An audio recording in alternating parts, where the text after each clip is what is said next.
acting in accordance with Chapter 1, Section 3 of the Rules of the School Committee, the special meeting of the school committee from 4 to 6 p.m. on Tuesday, August 18th, in the first floor conference room of the Cambridge Police Department for the purpose of conducting an evaluation of the superintendent of schools. The chair has been informed that the meeting is being recorded, and with that, we're going to open the meeting, and I'm going to ask that Mr. Fantini chair the balance of the meeting, as he is the person who has been charged with putting together the evaluation and compiling the composite evaluation. And I will just start by thanking Mr. Fantini for what I know is a thankless job of putting all this information together. So, thank you, Mr. Mayor. Here. Oh. Thank you. At this time, at this time, I would ask if there's any public testimony. Is there anybody that would like to speak? It's open. Anyone signed up, Madam Secretary? No. For public testimony? No. Okay. All right, Mr. Hardy moves that public testimony be closed. Second by Mr. Osborne. All those in favor, all those opposed. So what I'll do here is basically explain the process. Briefly, the school committee, not briefly, but I'll explain briefly. The school committee used the process mandated by the Department of Elementary and Secondary Education under the model educator evaluation system. This is the same system that teachers are evaluated within the state. Evaluation of the superintendent is based upon a composite of each member's rating on 3 areas: progress towards goals, which are set by the committee and the superintendent, performance on 4 standards, and the impact on student learning. As recommended by the Department of Education, the chair or vice chair compiles the comments into one final evaluation document. Yep. And it's fine because we're Yeah. here, but actually the Attorney General suggested it be done by an administrative assistant wherever possible. So I don't know why we didn't do that in this case, but in the future it might be really useful to have Administrative that. assistant? Yeah, because anyone who's a member of the body, I mean, that's what I found today when I was looking at. Actually, This is what, having spent the number of hours and weeks that I've spent on this, I'd be very open to that. yeah. I'd be very open to that. This was a very long process for me to be involved in. But I loved it. But I'm glad I reread the regulations earlier today. Yeah, I can give this to you. Yeah, I didn't This is see just that. the Okay. FAQ from the Oh, Attorney General, that's great. or MASC, or both. So the way I thought I'd start this off is basically overall state that the superintendent was rated as deficient. The superintendent made significant progress on his personal practice goal and the district goals, and made some progress on the student learning goals. He was proficient in all 4 standards and was rated moderate when it came to impact on student learning. So what I'd like to do is just read. I'm not going to read the evaluation completely. I've chosen just a couple highlights. And I will just read some comments so that people get a flavor of comments from each of the sections. So the overall, I'm going to start with the overall evaluation, and I'm going to say this was divided up into positive comments and constructive comments. So to set a tone for this, I'll just read 2 of each. So the positive comments, and there were several of them. And first of all, I do want to thank all of the members. I think the members took the process very seriously, and I could tell they all spent a lot of time and reflected on this process. And I had significant conversations with many members, so I thank the committee for taking this very seriously, as we should, because it's one of the most important things that we can do. And I think we all learned how difficult evaluations are to do and how important they are, and maybe we can all reflect and think about. You know, we ask our administrators to do hundreds of evaluations, and so they do just more than one. So we have to do just one. So on the positive comments on the overall is clear accomplishments have emerged. Most notable is the restructuring of the elementary school system. 3 years ago, the superintendent successfully created 4 upper schools, converting the system from a K-8 model to a K-5 and a 6-8 structure. To accomplish this required tremendous district-wide contributions to create physical space, development, That was another. That was a yeah, reminder for everyone to turn off their cell phones. Yes, thank you. To accomplish this required tremendous district-wide contributions to create physical space, develop new administrative teams, new curriculum, and consensus among strong opinions within the community. Second positive note, major curricular reforms of ELA, science, and world language are in progress to enhance horizontal and vertical alignment amongst the district's 17 schools. Efforts to make the instructional core more rigorous and to better conform to the Mass framework shows great promise. A smooth transition to a new K-8 math curriculum has occurred district-wide. Some of the constructive comments I'll read too. The district unfortunately remains unable to adequately address the persistent achievement disparities so often associated with race and economic station. Achievement goals were substantially unmet. Second was relationships with the school committee have been strained throughout the superintendent's tenure. The school committee hopes that this year will see significant improvement in this relationship. There is a joint committee work on establishing norms. And we'll skip to the first standard, which I'm just going to read one of each of the standards. So the first standard, the superintendent tasked the assistant superintendent of curriculum instruction and assessment to determine and assess quality of curriculum content and student effort, but did not impose consistent school-based accountability or expectations of fidelity to task with regard to recommended reforms. As noted by the superintendent, quote, still the gaps between student groups and between groups in proficiency remain too large and therefore trouble us. The superintendent did not meet his goal to move level 3 schools to level 1, level 2, or level 2. And that's still basically to be determined. On the next standard, and I probably should say the next standard is a standard on management and operations. That first one was on instruction. This is management and operations. Our fiscal leadership team creates generous budgets nationally recognized for their excellence. While fiscal systems adhere to the highest professional standards, budget alignment to measurable SMART goals has been lacking and fidelity to budget initiatives at times unclear. The district would benefit from a disciplined approach of a district-wide improvement plan that would clearly establish high-level and long-term goals that would inform and align the budget to key initiatives and measurable outcomes. Further, greater oversight and transparency of department-by-department spending relative to goals would enhance transparency and efficacy of allocations. Family and community engagement for third grade. The Office of Student Services has the mechanisms to adequately identify students in need of additional academic services and has put forth effort to better structure the delivery of in-class services and supports. However, the ability of families to adequately access services district-wide lags. Response to students in need of mental health services is reactive and not aligned to best practices. Testimony from parents, teachers, and school principals had made clear an urgent need for resources in support of social and emotional needs of students at all grades. Overall, the district continues to lag in a true commitment to supporting the needs of its diverse student body and their families. And the last comment regarding professional culture. CPS articulates a mission to provide academic excellence and social justice for all students. However, this is not universally reflected throughout the district due to poor oversight of high standards in all dimensions of the CPS program. Evaluations are not timely, oversight of accountability varies, and tools for consequences due to performance are compromised. Superintendent himself has stated we have a long way to go before I feel comfortable saying that our entire staff subscribes to the concept of educational equity or even the belief that all students are capable of achieving high standards. Building consensus in Cambridge is not easy, but we never give up trying. So, Mr. Mayor and everyone, I would now ask, before the superintendent responds, I'd like to ask members to weigh in on their comments that they think they need to make. And then we'll have the superintendent react to that, or respond with his comments. So, anyone would like to go first? Well, can we, Mr. Chair, if we may? I think it's fair, just from past practice to, and I understand the superintendent will always have the last word because there's 7 of us or whoever's here, but I do think it's important for the public that the superintendent sort of speak about his thoughts globally of, the last year, just because I think gives parity to the comments that were said by the group.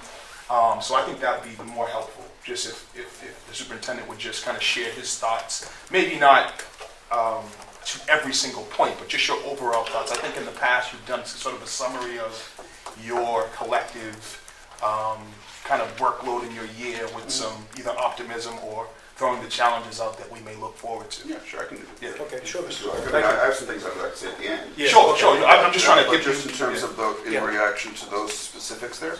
or just your own sort of what you think about your work Yeah. over the Well, years. what I think is that we're making progress. We're probably not making progress to the with the speed that anybody, including myself, would cherish. Challenge. We have staff who are really dedicated to doing the right thing by kids. Several of them are here tonight, maybe from the administrative level. That goes right through the principals, through the teachers, through the support staff, paraprofessionals, clerks, custodians, everyone together, I think, really has a strong sense that kids come first in Cambridge, and I'm really proud of the work that people do. Having said that, change never comes easy, and we have an ongoing challenge in Cambridge, as is true nationally, around performance levels of subgroups who have historically missed out on some of the opportunity gaps that exist, frankly, not just in schools, but in society. And, within our own sphere of influence, namely the schoolhouse, we work hard. Certainly it's not for lack of effort or dedication or persistence or energy or smart strategy to make those differences. The problems and the challenges that exist in public education did not take 5 years to get born, grew over many, many, many years and decades. And likewise, they will not be remediated in 5 years. All we can do is keep making progress. We try to model a term that has come up at the school committee numerous times, growth mindset, and try to keep on doing better, and investing in people. Our strategy within the staff certainly is never to tear people down, but only to try to build people up and to try to focus on the positive, to build from strength, to recognize those aspects of our program that we think are really promising, and reward people for stepping out of their comfort zone and taking risks, even as we understand that with risk comes the risk of failure. And that's just part of school, it's part of life.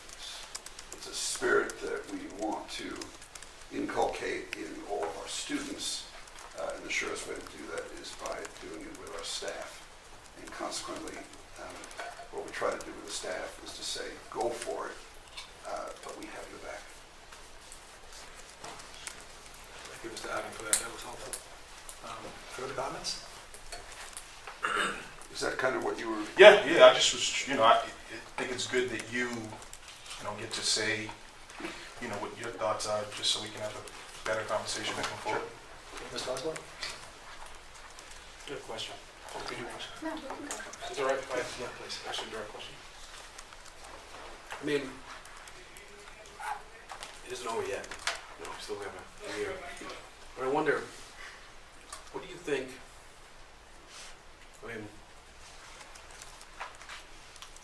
it's a tough question. But what could you be specific about?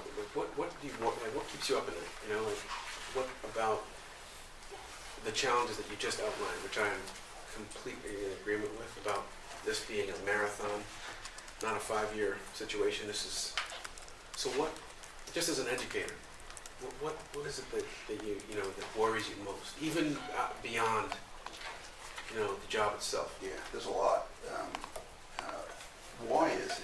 Why is it that these gaps in society and schools persist despite really sincere and best efforts of well-intentioned people? How can schools make a difference in the lives of kids and families? How can we help teachers believe expand their own belief system, that everyone can succeed. How do we help teachers and principals and superintendents and anyone else who are just human beings and carry our own predispositions, biases, opinions, what have you? How do we help people, those human beings, reflect upon their own lives and bring to the table the willingness to step out and try something different? How do we keep kids at the center? Right? That's always been the thing for me. You've heard me talk about this, right? So, one of the interesting things about doing a job like the superintendent is that there are many stakeholders and constituencies. Right? And when people ask me, well, how do you do it anyway? I mean, how does anyone even start to do a job like this? Whether it's in Cambridge or any other, Boise, Idaho, wherever it happens to be.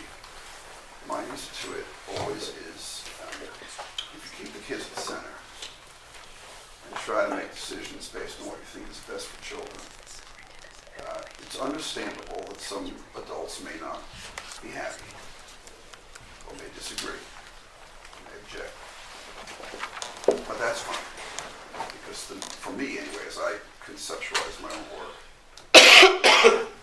the needs of the kids are my North Star, and that's what I just keep on aiming for. Don't say I always hit it. Don't say I always hit it as quickly as I'd like. Understand it as a journey. I'm willing to accept it as a journey. I understand it's hard for some people to see it as a journey because there's a sense of you got to get something done right now. The scores have to go faster. The achievement has to get better right away. I get all that. I really do, and I understand the urgency. But I also know that it's in schools at least, and maybe in organization. I don't know enough about other kinds of organizations, but in schools at least, quick fixes rarely sustain, rarely make a difference. What does make a difference, at least from my experience in other districts, generally regarded as high-performing districts, is that you need to build an infrastructure and a belief system. And the infrastructure here I'm talking about is not the bricks and mortar, right? It's an infrastructure of a common set of beliefs about what's high-quality instruction, a common set of beliefs about do we believe kids can learn and what does it take to make it happen, a common set of skills about how to deliver high-quality instruction, an infrastructure that says that there is a curriculum, right? Curriculum comes from Latin, which means a course to be followed, right? And a grown-up's job, I think, is to create the 13-year K-12 or pre-K, 14-year, JK, 13 or 14-year path. That's what our job is as grown-ups. Our job is to say, listen, you have the second grade, you're going to teach them about whales, and I'm in the third grade, I'm going to teach them about stars, or whatever it happens to be.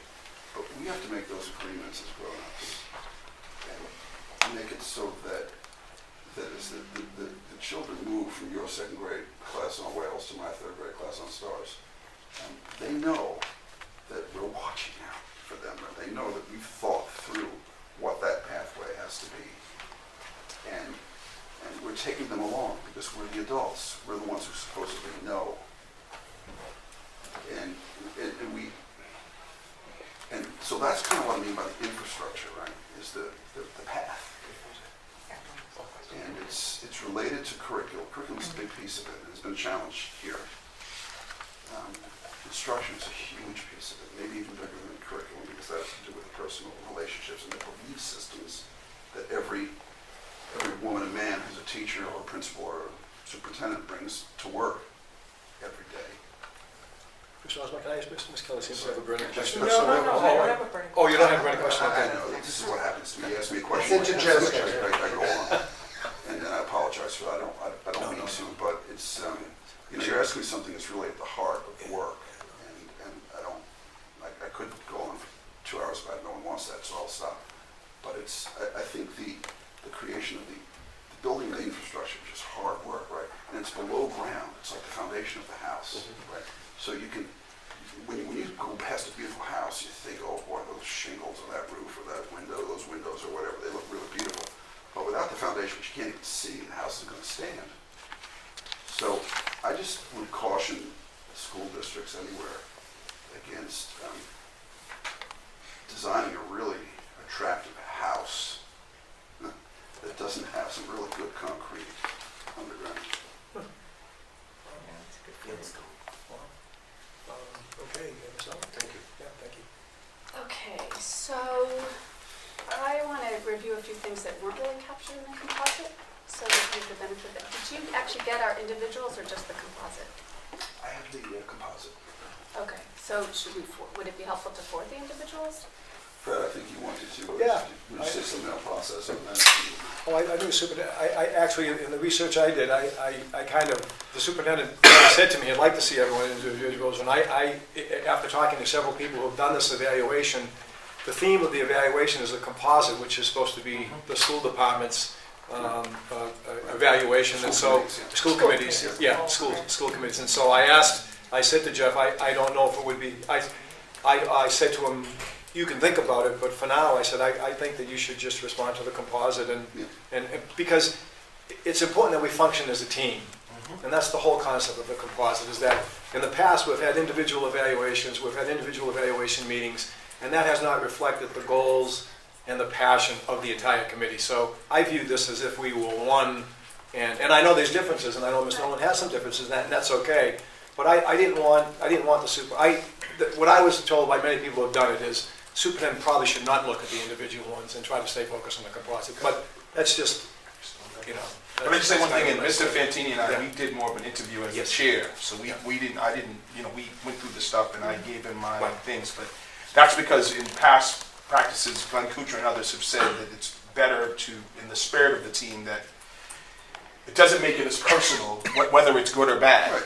So we did it more in an interview where Yes. he sat with me and said, Yes. these are the categories, and we went through it. So that's fine. Totally, And so it's a so- practical matter, you know, for a superintendent, whether it's me or my successor, you know, it's hard to have to feel like you're gonna respond to 7 individual evaluators, right? What's useful is to say, what does the body say? So I think that's your point, right? Yeah, and- That's the value of the So- composite. Yeah, and the superintendent, I'll just say, did say to me that, you know, his door is always open to individual members to have those That's right, conversations, that's fine. which has always been the case, Yeah. and so that seemed like a good place to be. So if anyone wanted to follow up Yes. individual, I think you and I Yes. discussed this. Yes. You know, if anyone wanted to, you know, make a time, we Yeah. can sit one-on-one Yes. or two-on-one or what have you, Yeah. and talk in more depth about particular issues, I'm happy to do that as well. So, Yeah, so just, that's at odds with what Glenn Kuchar told me and what the state advisory said, that we should always present it so that you have the benefit of it and that the public does, so it's more transparent. So that seems, it's just at odds with what I understood. I always want to be more helpful, and I think, in a way, it's just like any average. If you have an average, it could be an average and everything's around the average, or one could be here and one could be here, and the average actually is meaningless. So we don't know what it is with this, so it might be useful for Whatever. So I thought I would just go with a couple that weren't mentioned on each of the okay, yep.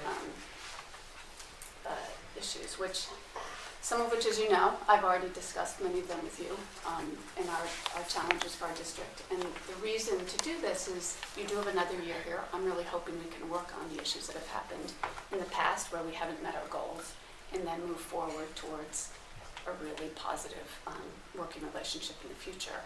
And just like the achievement gap, if we don't have the data, we're not going to move forward. You know, if you don't acknowledge or understand the problem, it's going to be harder.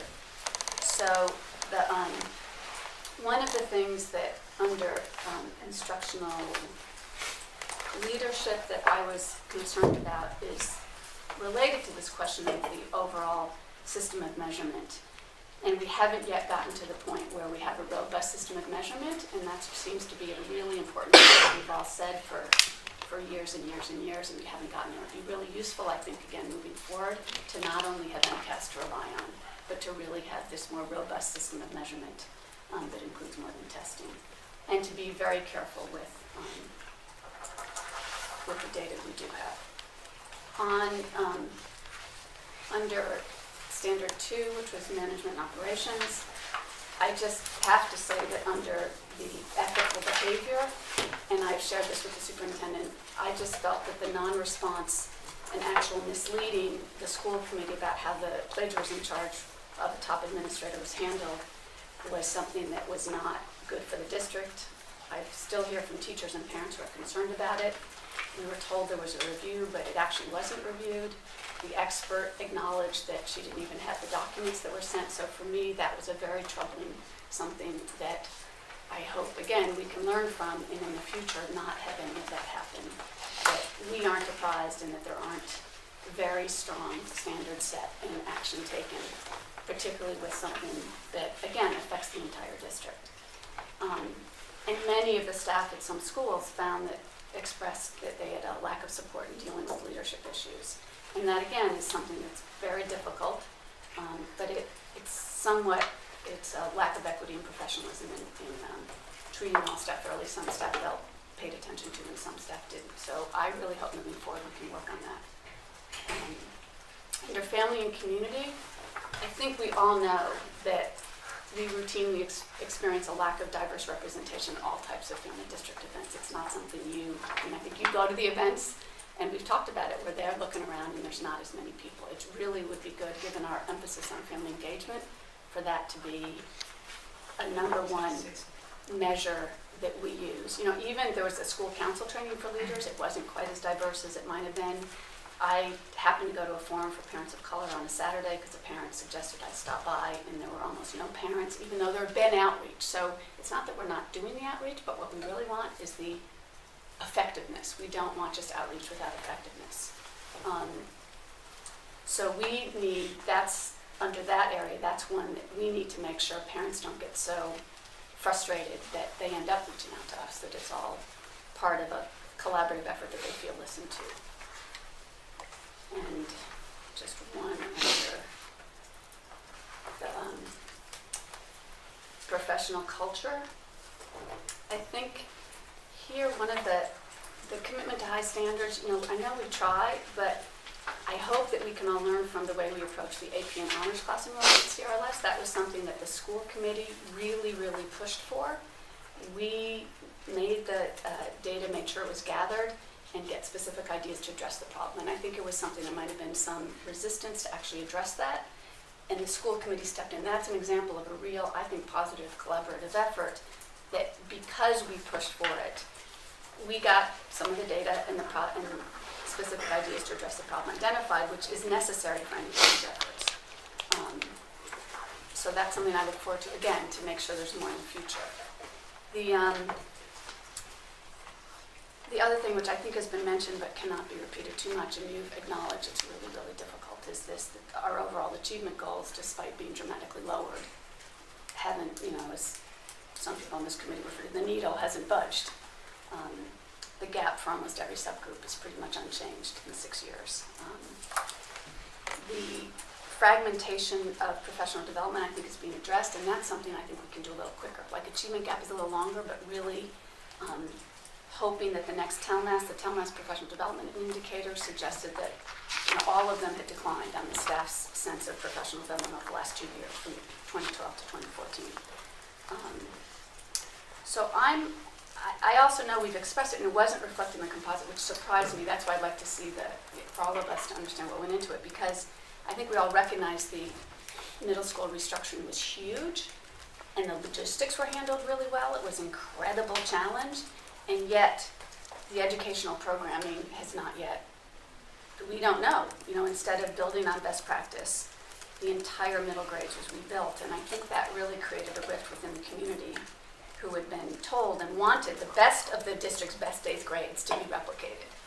And instead they felt like everything was taken away. And so there's a lot going on there that, again, we can learn from. I know we're not going to restructure again, but I think we can learn going forward about how to make sure that when we do any kind of change effort, we identify best practice, we move forward from a position of strength and acknowledgement that we do have some amazing staff and amazing teaching going on in the district, and it just needs to be replicated and spread out.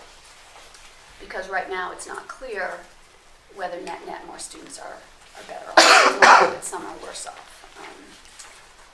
And I'm concerned about the provision of data in the report, which I also expressed, that we didn't actually get the actuals to, when you set goals, the first thing you do is, here's my goals, let's compare them. And we get to ask for it, which again, let's not ever have that happen, because then it puts us in the bad seat. It makes us look like, you gotta give us that, instead of it being provided as, here's where we met our goals, here's where we didn't. And it then leads people to think, oh, maybe they didn't do it because you didn't meet most of the goals. I would like to think, and I don't think that was it, but it looks that way when we have to ask for them. So I hope going forward that doesn't happen, that all the critically important information, like an actual report on the goals across the board, is forthcoming, and the lack of responsiveness and transparency around many of these major issues are addressed. That I want, overall our enrollment has lagged many districts, our enrollment growth the last 5 years, like Arlington and Brookline and Lexington, and I think there's no reason for that. We should be seeing that enrollment growth go up. There's a few like Somerville and Watertown who are below, but we're not leading the pack in terms of enrollment growth for the last few years for K through 12. And I'd like to see some of that. So I love your thoughts or comments on those kinds of additions, and whether, I think the standard question, Jeff, is looking back, what might you have done differently in the last few years? We all can learn from reflection. So, I don't know how you want to handle this. I think if you want, I was more planning to kind of talk to the whole group. Yeah, okay, rather than okay. one-on-one. Okay, so why don't we let if it's okay, we'll just let Okay. others finish, and then, okay, Ms. Kelly. Yeah,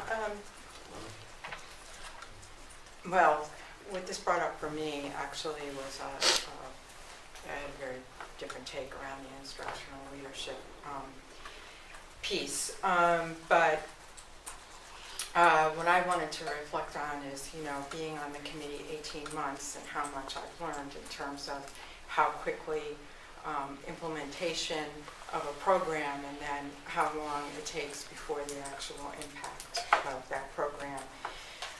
So I actually, and I didn't intend to do this, but I wanted to speak to what I talked about in instructional leadership, which was based on my experience of what happened with the Putnam Avenue School, and actually the bringing in of the district developed measures, and having a conversation with the principal at that school, who saw using that data was really helping the teachers in terms of how they were able to change the instruction for their students.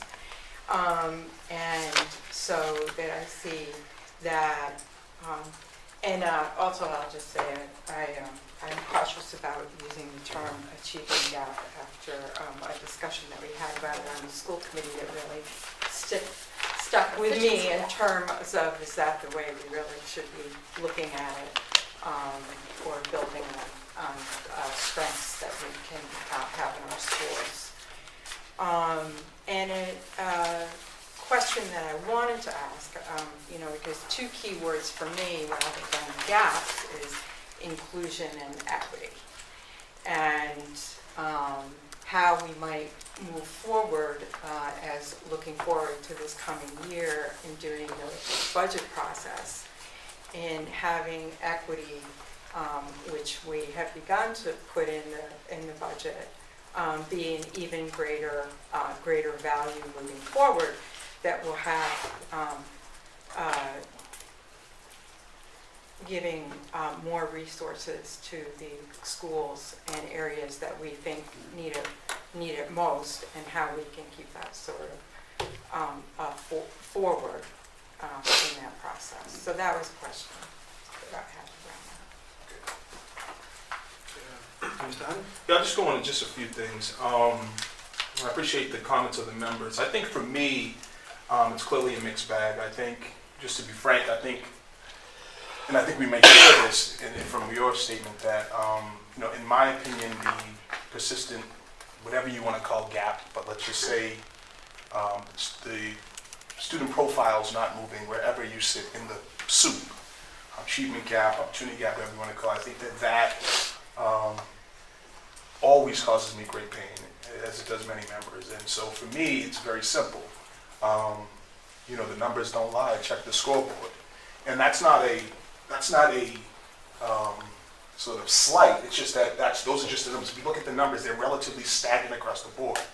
What I would say is that it's not always about the numbers, but at the altitude that we operate, we have to take a special consideration of that. But I know for a fact that many, many students, and this is the conundrum, are getting a great education in the schools. I mean, I have one, sterling example of that. So it's a reflection that I have every day. And so the trouble for me is to figure out what is it that we can be doing more of, we're not doing enough of, maybe we should do less of.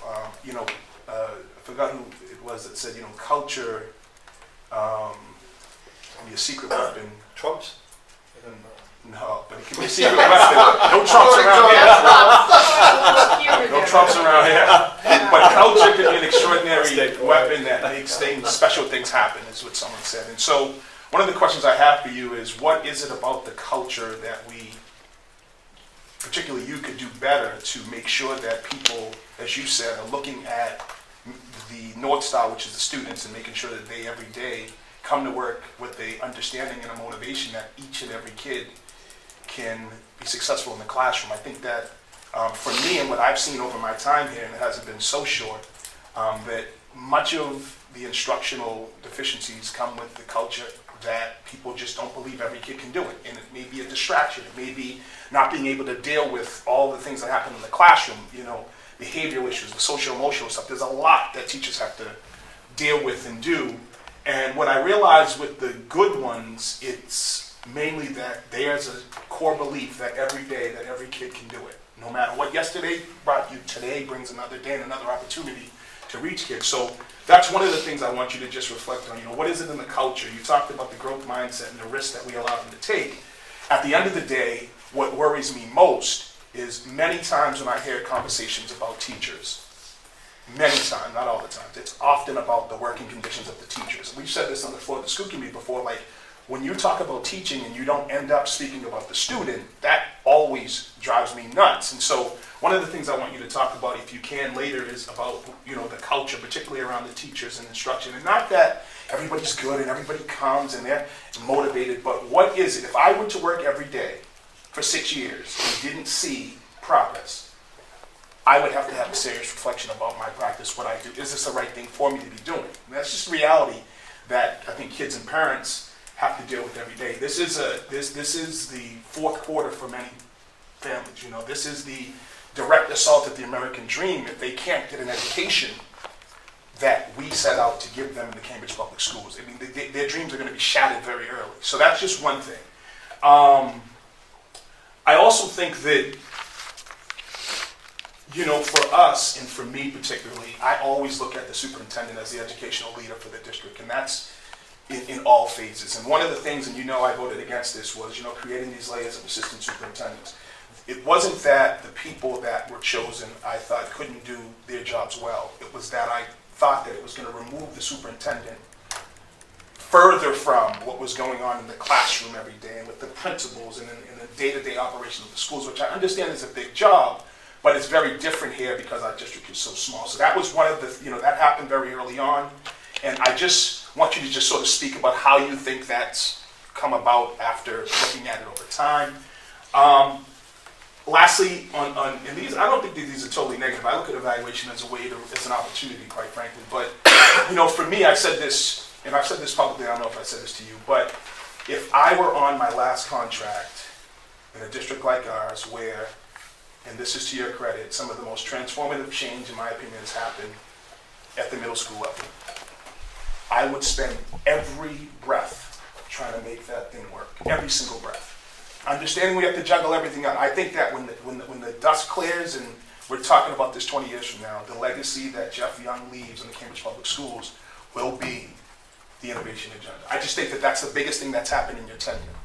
And I say that for two reasons. One, as I said, I would spend every waking moment trying to make sure that this thing worked and worked really, really well. I would do it. I mean, I'd put everything. I'd be all in on the innovation agenda. And two, I would disagree with my colleague, but we're speaking to you, that I think that from the households that I've been to, from the people that I've talked to, that not only was it a gamble to change the way we did business around middle schools, because no one has said to me yet that even in the great 8th grades of the Grand Parks and the Amigos and all these other schools came open, where my daughter went, that there was equity, that there was a true shot for every school to get what every kid needed. It's one of those things where if I give you my last dime and I have $1, that's one scenario, but if I give you my last dime and I have a quarter, right, you're putting, it's a different weight on what we've sacrificed, each of us. And so I think that the innovation agenda in a strange way was courageous and had to happen. It had been talked about for 20 years. We did it about 3 years ago. So I just don't think that everybody was saying we should just leave these 8th grades alone. I think that the people that were getting what they needed, like me, I mean, look, I said this on the floor, it's on tape, when the innovation agenda came down. My daughter's doing great. Don't touch anything. I don't want you to paint the building. Just leave it. Because in her instance, she was doing very, very well in the Cambridge Public Schools. Fortunately, we have the opportunity to be elected by people that send us to make these big decisions, like changing the game for all kids in the public schools. And I think we stepped up, and you were the chief architect of that. So I just want to put that out there, and I want you to just talk sort of about that. I think some of the positive things. I think that the budget, since I've landed here, and I think it's indisputable actually, that the budget has been better and better and better and better and better and better and better each year. We can still do better, but I don't think anybody can say that we are not. That's the true model of continuous improvement that I think we can all see. They've given us awards for it. I mean, it should be clear, but it's been more inclusive, more predictable. The plan that each committee, whoever was sitting, set up with the guidelines and all the other things that we put in place, I think they're followed almost religiously. I think the superintendent and his team has shown great flexibility at times, even when I disagreed. Right? I didn't think we should have created this academic challenge thing, not because I didn't think that there were kids who needed it. I just think that there were other places that we could have channeled our resources. But the community spoke, the superintendent reacted, and I think that's how it should work, that, public hearings and public testimony, when they hold the right weight, when there's consensus, when we can see the need and it's clear and apparent, I think we should, as a school committee, react. And so I actually think the budget is one place where we've seen continuous improvement with the transparency, with the way the document looks, with who's coming. Although I agree with Ms. Nolan, we definitely need to have more people that look different at their hearings, but I just can, if it's the one thing we can point out, I think that there's clear continuous improvement. I think that the superintendent has done a great job at least from the ones I know and from the newer hires, particularly at the high school we'll look at, did a great job at really, retaining educators of color, really putting them in position and empowering them in a phenomenal way. I mean, we haven't seen a superintendent do it in such a wave in a very long time. And with that, there's an associated risk, and I think we saw that play out in one of our schools, and we may see it play out somewhere else. I don't think that the door is shut on that, but I think that to not give credit where it's due, I think that we wouldn't be fair to the equation. The last thing I'd say is, and I just want people to go around, I don't want to hog up all the time, but I do think that we are in an interesting place because, as Mr. Osborne said, it's not over. I think Ms. Nolan put out a challenge, that there's still time, but it must be an interesting work condition to have, 65 subcommittees trying to find the next person who's going to be you, but still ask you to do the thing. And I hope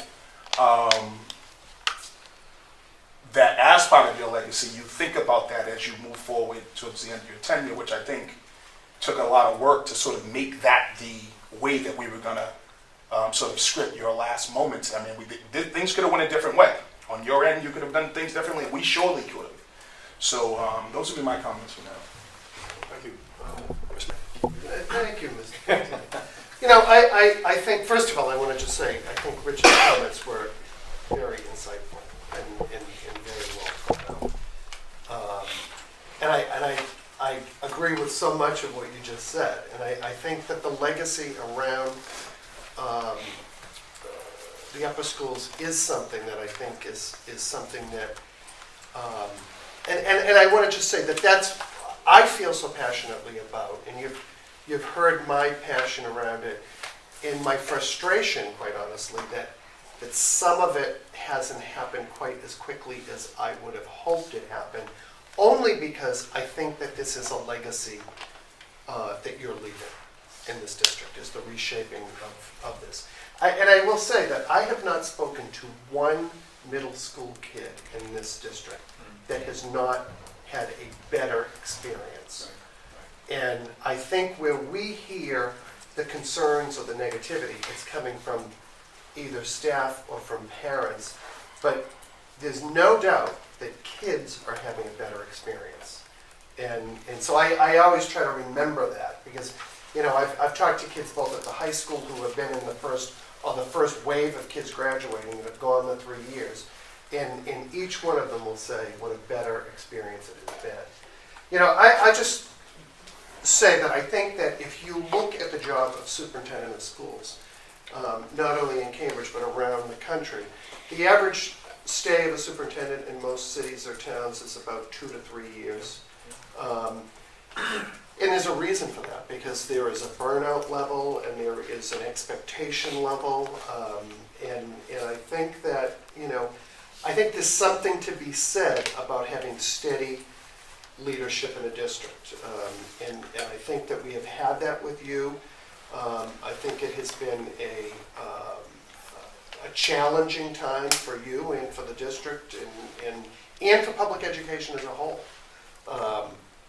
And I will add that, between last night and today, I had the opportunity last night to meet with 54 kids that were recognized in the Mayor's Summer Youth Program, the vast majority of which are kids that are at our high school. And today I met with another 20 some odd kids, and these kids are extraordinary. And what they're doing, and this is not a subgroup of our district. This is a very diverse representation of the district. And these kids are going to extraordinary schools. They are mature. And I think that's something that we should all stop sometimes and just look at. Who are the kids that are in the district, and what are we kind of turning out? I will say, I think that being a superintendent of schools is probably one of the most frustrating jobs that you probably could conceive to have in any governmental spot. I think that oftentimes that when things are going right, you might have elected folks and you might have folks that are looking to kind of take credit for that. And when things are going wrong, I think we all tend to point fingers in one direction. And I think that happens, and that's kind of a natural part of this. But, with that said, I think that I want to give Mr. Fantini credit here, because my evaluation fell very closely. And I went through and kind of looked at where it was off. And there were a few places that it was off. But for the most part, I think it does represent how I feel about the superintendent and the job performance. I think that, I was first elected to the school committee in 1991. Wow. And long after you, Mr. Fantini. And I will say that the frustration and the Long passion, before any of the rest of us. I think the frustration and the passion that we have as elected members is shared by the administrative staff about the pace of some of the change. And I think that when we look at, when I look at, for example, the level 3 situation with having 3 schools that are in a level 3 capacity, and I say, well, there were only 2 and now there were 3, I have to offset that by saying that you and your team have made extraordinary advances in 2 of those schools. And it would be my full expectation that we're going to see at least two of those schools coming out of the level 3 category. as long as we've continued to see that type of advances. And I think that's says a lot about the reaction. And it's true, we can offset that by saying it's the pace of change, it's how the implementation goes in. Some of this stuff, you make the change and it might take 2 or 3 years to see the benefits of that. And I think sometimes there's not a lot of patience around it. I think that I wrote something here, I don't even remember what the hell it was referring to. It says stepping out of the comfort zone, and I was going to go somewhere with Appreciate that. everybody's comments. But, what, the one thing that I would say, and this is, I'm saying this not to Jeff Young, the superintendent, I'm saying it to everybody that I have seen in the job of superintendent. I think there has to be more effort made in the relationship with the school committee in making the team, and I'm saying the elected team and the administrative team, work better together. And so I'm cautioning when I'm saying that by saying that's not you, that has been everybody I've seen in the position. And I think it takes a lot of time and a lot of effort, but I think sometimes we're not necessarily meeting together, and I think sometimes at cross purposes. And so I know that's extraordinarily challenging to do that. And I would say that I see that also on the city side, maybe a little less so on the city side. But, but all in all, I think, Jeff, that I think the city and our school system have benefited from your leadership. I think that, none of us are going to say we're there yet. We'd be foolish to say that. I think that we have many challenges that lie ahead. But I too want to say that I think we have another school year that's going to start in 2.5 weeks. And I think that I look forward to working with the superintendent and the administration in helping to address some of the issues that were brought up today and some of the issues that I know that have been your career's work in addressing those. Thank you, Mr. Mayor. Any further comments before I ask the superintendent to respond? one Oh, sorry, Mr. Osborne. I think it'd be useful to me and maybe others to follow up on something that the mayor just said, and that is, I'd just be interested in, maybe I'm sort of, he's asking me sort of reflective questions, but it just seems like that's good at times anyway. But I'm wondering, like, if you could speak to one point that the mayor pointed out, and that was what he said, that the point you were making about all school committee, all superintendents that you've ever sort of been associated with, there's this sort of underlying difficulty to sort of make this particular relationship work. The relationship between the committee and your office. And I think it goes without saying that there are you have employed incredible people. You have you're surrounded by a great group, a talented group of people. There are some incredibly interesting and talented people, dedicated people on the committee. I think that this is something that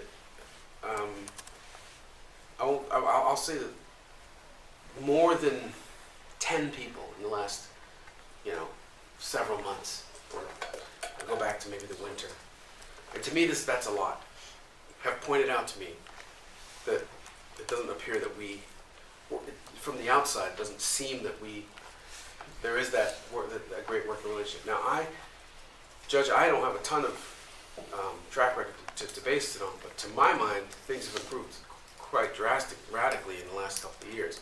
But yet, still, there's this perception, and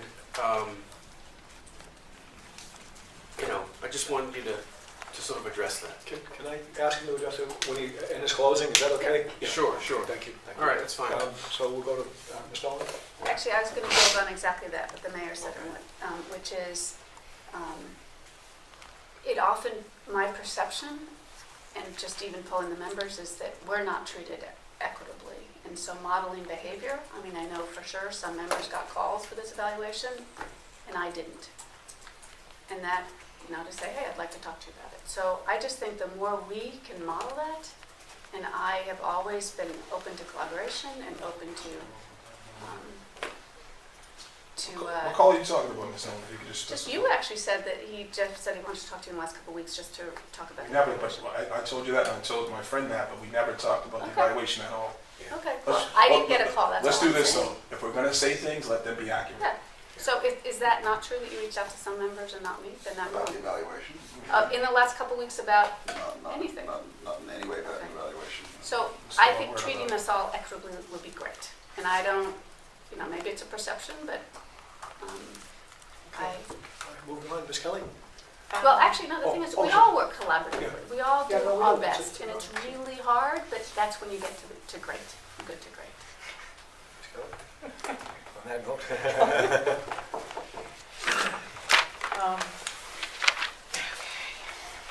I think I'm struggling most of this today. It's interesting because I was reflecting as comments were going around on trust and risk. And recalling, and it's a comment that I've talked about before, of how we create environments in the classroom, how we create environments at the school committee, how we create them at the district leadership, where people can take risks or step out and be able to more openly discuss and how we create those environments throughout. So I'll just throw that out. I would just say, once again, that for me, really, the two key issues are the inclusion issue and the equity issue. And I think the reason I put the budget out there in particular, and we did a lot of interesting things in terms of the budget process this year, and I very much appreciate the leadership of the co-chairs around that. But that's like the biggest bulk of our work for the year. And so I am really interested in ways that we can even look more closely at how we reflect on the goals that we want to achieve and have the budget be moving in that direction. And I will say, as I generally say, I think planning is so important as part of that process, not just deadlines. And I still feel that in lots of ways in the district, and I think all of us have a piece of this, is there remains a very reactive portion to our work rather than just proactive portion to our work. And I think also the more real conversations that we can have between the school committee and the district leadership and have that around the table and really, I would say, a dialogue, because there's also a lot of listening, I think, that needs to happen on both sides in terms of each come from a vantage point, and in the school committee, all the members have different vantage points, but we're the committee member policy vantage point, and then the district leadership has a different vantage point on what they are doing in their work more operationally. But when I reflect on where we get into I'm going to say conflict. Challenges in meeting, we could reflect on our own last meeting around that way. I think at times that's because not enough real information is being shared by one side or the other side or both sides in terms of what needs to happen. And I know I'm talking in a more theoretical rather than a concrete way, but I'm trying to leave it as open as possible in just of what my experience has been over 18 months as a school committee member. It's very challenging when you first come in those first 3 months and you're trying to figure out what's going past you. So any reflections on how we can further, we've talked about different things, but any further ways that we can do that? Can I just say one thing just on this sort of note? So one of the things that I was looking forward to more than anything was the fact that I think to Kathleen's point, I think you have a particular opportunity when you have 2 new people, even 3 new people actually, even though you said that you had a minute, but to sort of embrace that when you go into a term. It's just the reality of it. And so, all the stuff that the other 4 of us who were there we did before, we have to, and I said this when I came on, you have to be very open to, look, the new people are here, we can't, we can do our thing because we have the votes, but the better way to build it is to see what they're about. Campaigns are different than serving. We all learn that. Oh, yeah, As you know, you can say anything in a campaign, but when you serve, there's a certain discipline, a certain decorum. There's things that have to change about you when you come into the tent. And so one of the things that was striking to me was that there was a little bit of sort of friction even with the new folks, because if I'm sitting in the seat, I see 2 new people and I try to figure out how to have them join the team. One of the things about a team, and I think I did say this in the conversation that Jeff and I had, was sometimes I think members didn't necessarily feel like the superintendent had their back in certain things. And I would say that, just to be fair, I don't think that we've always had the administration's back in certain things where they went out. So I think that's a wash. Yeah. But I said that to Jeff just as we were talking through, just reflecting on sort of, because that's what our coffee was about. But one of the things that I think for me, and I'll just give a clear example, and I know Mr. Osmond and I talked about this, and Ms. Nolan, we all talked on different levels on this, was the whole issue of the plagiarism that Ms. Nolan brought up. I totally, in that instance, I'm not a plagiarism expert, talked enough with my colleagues, but not a ton, because quite frankly, I think the people that I represent weren't very concerned about it. They were much more concerned about the achievement gap and behavioral things and the things that happen in the schools every day. That's just who sent me here. But I totally trusted the superintendent, for better or for worse. I don't know. We'll know. Maybe you'll say something, maybe you won't. But that was one instance where I think, with my voice, if I had said, I want to run this guy on a rail on this particular issue, that I could have been forceful there. I didn't, not because I think plagiarism is good. It's just that from the information that I had, which quite frankly was only from you, which is fine with me, I just said, in this instance, I'm going to have to trust the superintendent to do the right thing. He's a lifelong educator. He understands the implications of this much more than I do. It was one of those moments as part of the team that I had to just lean on our guy, assuming that he's not going to leave me or any of us out there.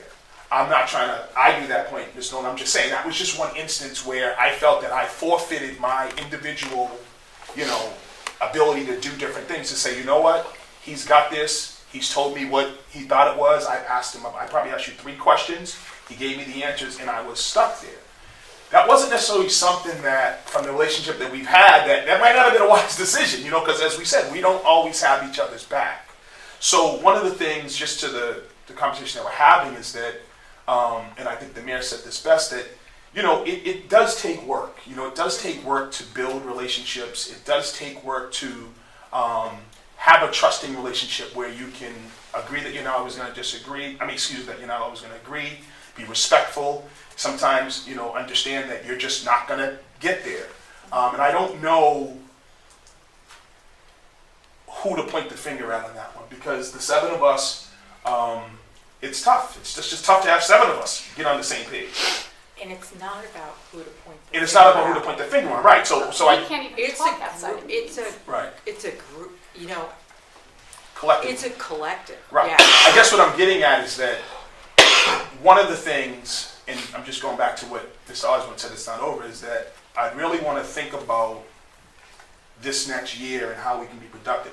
I, for one, never believe that we can just take a break and take our foot off the gas. It's just, before there was conversation, we'll do it next year. Well, guess what? There are kids sitting in the classrooms this year. Right. So one of the things I think we should think about collectively is how we're gonna sort of operate. And we've done this before, Mr. Mayor, with other superintendents who are in the same predicament. Where how are we gonna operate moving forward, be crystal clear and laser in the focus of the superintendent? Because look, with a school year left, there's only so much that one superintendent can do, and I think it's better for our relationship if we have a better understanding on what the focus is gonna be. We understand that all the things are going on, but what is the focus, what are you gonna be doing, and how should we best operate in the year, understanding the circumstances are difficult. And so once again, I don't wanna put the blame on the relationship strain, but I think it's been strained at times. I was just giving an example where I thought the superintendent did enough for me to have the trust in him on the plagiarism. And members can have different opinions on that, and I'd love to hear them, maybe not now, but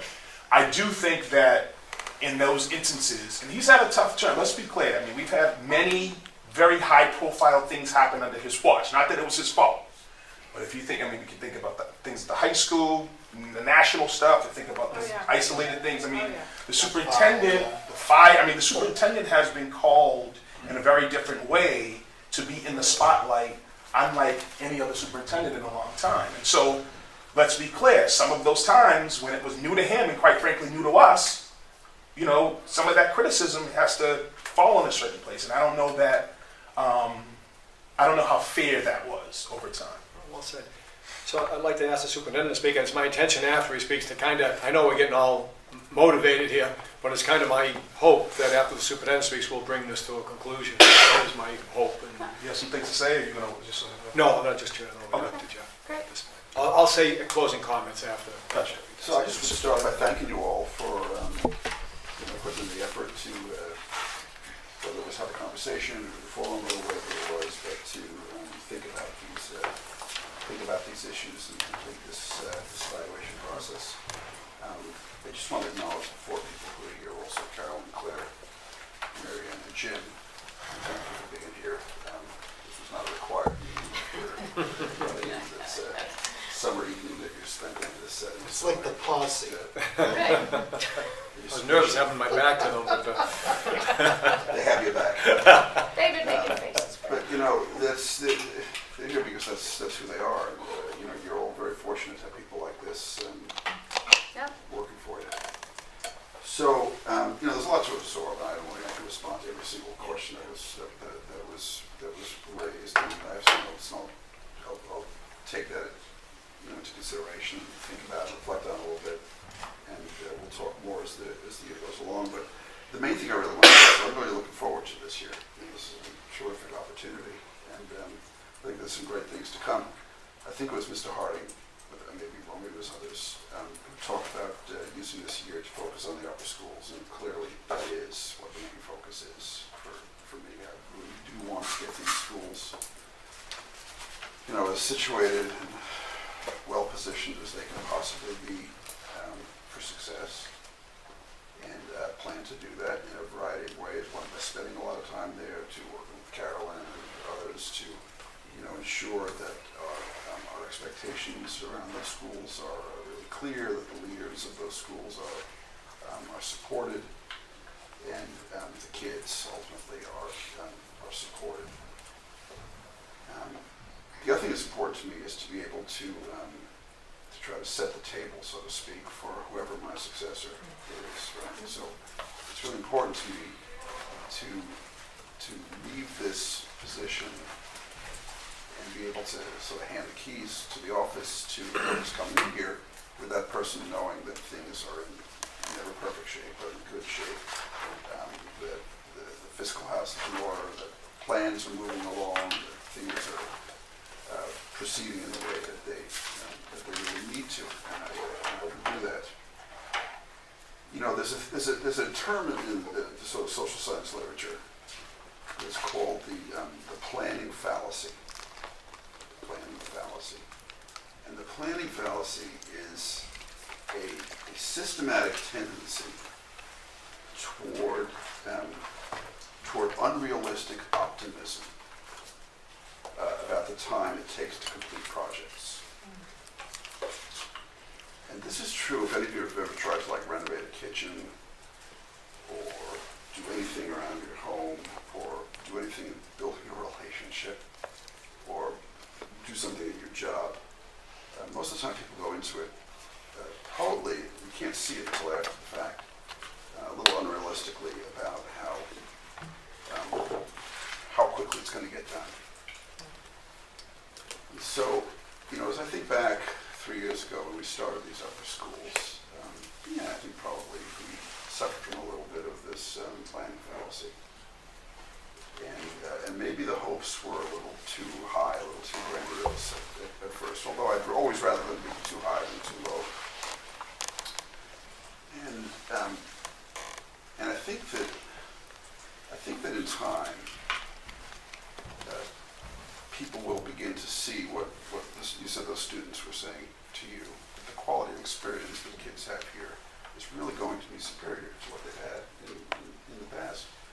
Not just in terms of the test scores, although that's part of it, but a variety of ways. Because, if you asked 100 parents on the street tonight, what do you hope for your kids in school? I don't know how many of them would say, I hope my kid's school gets advanced on the MCAS. Probably they have a lot of other different answers, right? I hope they do well in school. I hope they get into good college. I hope they make friends. I hope they learn how to work with others. I hope they make the football team. I hope they get a chance to find their special gift. I hope they learn how to play the violin. I hope whatever. And so, I just want to caution us a little bit, and this is part of the work that I'm going to try to do in those upper schools next year, because I think that teachers in America really suffer from this right now. This measurement culture right now, this obsession with measurement. And, I feel it's just been interesting for me to go through this process because I feel a little bit on the receiving end, right? And you don't really know something until you're on the receiving end of it. So, it's, when I hear the test score, not this far, but not that far, and I'm being evaluated on the basis of it, that gives me a different, deeper kind of understanding of what it must be like to be a 6th grade teacher or a 9th grade teacher and know that, in the next year or two, there's going to be some state system coming along saying that whatever the kids do on their tests, that's going to have an effect upon their evaluation and possibly their job. And I just don't think it's healthy. I don't think it produces people's best work. I think that measurement, that obsession, the measurement obsession culture mostly instills fear in people. I'm more interested in going into the schools next year, which I plan to spend a lot of time, particularly upper schools, but really all the schools, trying to help people move beyond measurement and into what I would call possibility. And to see what we can do to kind of unleash the creativity of people to take those risks and to break out of the boundaries, break out of the comfort zone, to not just feel like, if the score only is a 6 and not a 7, that, they're bad or that there's something wrong with them. Any more than you would ever say that to a child, right? I mean, what works for kids, more or less what works for grown-ups. When a child doesn't get a great score on the test, if there were ever a teacher who said to that child, "You're an idiot," you'd fire that teacher. So likewise, we need to be sure that when a teacher scores a 6 instead of a 7, or a superintendent scores a 6 instead of a 7, that we find ways to build on what went into the 6 and help him or her get up to the 7. That's what I mean by possibility. And the only other thing I want to mention that I'm looking forward to this year is to take some time, to carve out some time to do what I really like to do, which is write. And I intend to do that. Thank you, Mr. Superintendent. That was great. At this time, since we have to actually adopt the composite evaluation, is it okay, Mr. Osborne, if you move the acceptance of the composite and second it by Ms. Kelly? All those in favor? All those opposed? Aye. Thank you. The ayes have it. And let me just close by saying that it was encouraging to see. I had some comments to make, but to be honest with you, everything that was said by everybody is mostly what I can agree to. So I think that kind of reinforces that we're a team and that that we have the same concerns, and I think that's a good thing. Let me just thank the members for what I think is a really high-level discussion with the superintendent, an evaluation, if you will. I think this was done at a very high level, and it feels like one of the best ones we've had in a long, long time. And the whole point of these evaluations is to reflect and adjust, which is what we're doing. With this rubric that the state provides, it's about continuous improvement, and it's about setting goals and moving forward. And in fact, the next step in the rubric is for the superintendent to, as he said, is to reflect on this and do a self-assessment on this, and to move quickly into the goals that, and he's outlined some of them that we'll be doing for next year. So I think all of that is great. So in closing, let me just say, Mr. Superintendent, this may very well be the last evaluation we do with you, and I just want to thank you. I think that you are a great instructional leader, that you are a goodwill ambassador for our school system. I know that you work very, very hard. I've been with you hundreds of times. And this is always the measure to me that someone is really out there working hard. Because I thought most kids know me, because I'm out at a lot of the schools. But to be honest with you, the superintendent beats me out at that. And when I go to events, the kids go up to him and they say, although I think we might be looking a little bit alike, but some kids say, "You're the superintendent?" And I say, no, I'm much younger than the superintendent. No. But so it's amazing how you've been able to, and that shows that you really care. And you've worked really hard to create strong relationships with businesses and with communities. You're well respected in that environment, as you should be, because you spend a tremendous amount of time there. That is all stuff that we're going to build on. Mr. Harding mentioned your skills with minority hiring, which has just really been outstanding. There's been no superintendent that stepped up and done and spent the time in the community that you have, and there hasn't been any superintendent that I've worked with that has made the achievements in minority hiring that you have. And so, and I know that we're not there in certain aspects, but I know that the initiatives that you put in place, in my mind, show great promise, and I know that the school system is on the move. And the way you handle critical situations has been very complimentary. And so I want to thank you for your service, Mr. Superintendent, and I think that this meeting went well and was really thoughtful. And I would now ask Mr. Harding moves for adjournment, seconded by Ms. Kelly. All those in favor, all those opposed, I hereby declare this meeting adjourned.